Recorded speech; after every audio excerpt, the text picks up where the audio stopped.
Hello বন্ধুরা, তোমরা সবাই কেমন আছো? আশা করছি তোমরা খুব ভালো আছো। আমিও খুব ভালো আছি। তো দুপুরে খাওয়া হয়ে গেছে, এখন যাচ্ছি ঢেঁকি পা দিতে। মানে আমাদের একদম হয়ে যাচ্ছে হয়তো পৌষ পার্বণে পিঠে হয়, তার জন্য চাল গুঁড়ো করে। শহরের দিকে হয়তো করে না, কিন্তু গ্রামে করে। তো শাশুড়ি মা চাল নিয়ে চলে গেছে। তো আমি এখন যাচ্ছি সেই ঢেঁকি পা দেবো, আর না হলে হচ্ছে ঢেঁকি পা দিতে। দেখো আমাদের রাস্তাটা কত সুন্দর। অনেকটা দেরি হয়ে গেছে খেতে, তো হয়তো শাশুড়ি রাগ করেছে, জানি না। তো দেখাই যাক আমি কি করবো। দুপুরবেলা যদি করো আমি রাতে গিয়ে চলে আসবো। তো এখন যাচ্ছি, তোমাদেরকে দেখাবো কেমন করে গুঁড়ো কোটে। চলো, ওয়াও পিছনটা দেখো জাস্ট।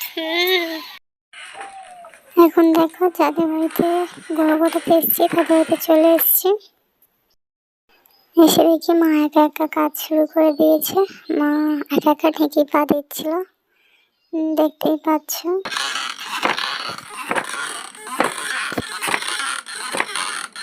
ঢেঁকির মাথায় চাল দিতে হয়, দেখো।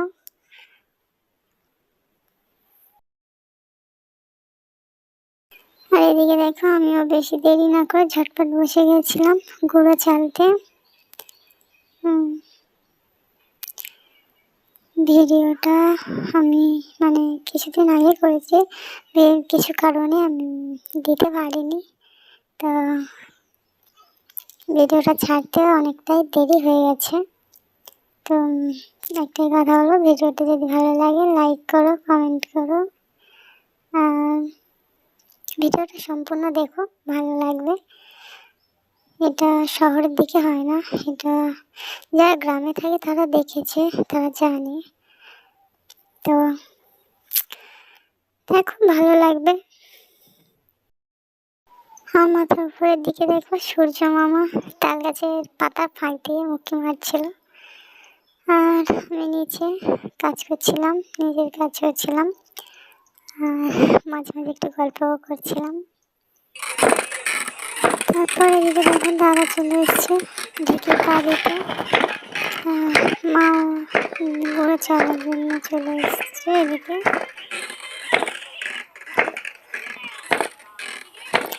দেখতে পাচ্ছ এদিকে রয়েছে, কি সুন্দর লাগছে।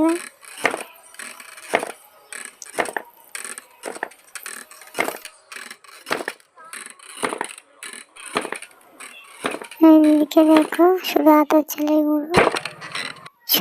চালের গুঁড়ো হচ্ছে এমনি ঠাকুরের পায়ের ছাপ দেয়, সেই কাজে লাগে। আর এগুলো এর সাথে কিছুটা সিদ্ধ চাল আছে, তো সেই জন্য ওটা আগে তুলে নিয়েছে। আর তারপর